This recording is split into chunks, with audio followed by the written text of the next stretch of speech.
বন্ধুরা, আমি এখন রেডি হয়ে গেছি আমাদের বাগানের সবুজ নোটে শাক তোলার জন্য।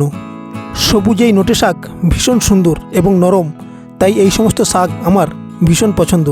তাই সকাল সকাল নোটে শাক তোলা শুরু করে দিলাম, কারণ দুপুরে চিংড়ি মাছ, উচ্ছে, বেগুন, আলু আর এই সবুজ নোটে শাক দিয়ে রান্না হবে। আমাদের এখানে জায়গাটা ভীষণ ছোট, তাই নিজেদের হাতে যেটুকু ফলাই সেটুকু নিয়েই আনন্দ করে সবাই মিলেমিশে খাওয়া দাওয়া করি, কারণ আমাদের এখানে জায়গাটা ভীষণ ছোট। এখন দুপুরে স্নান করে এসে খাওয়া দাওয়া শুরু করে দিলাম নোটে শাকের তরকারি দিয়ে।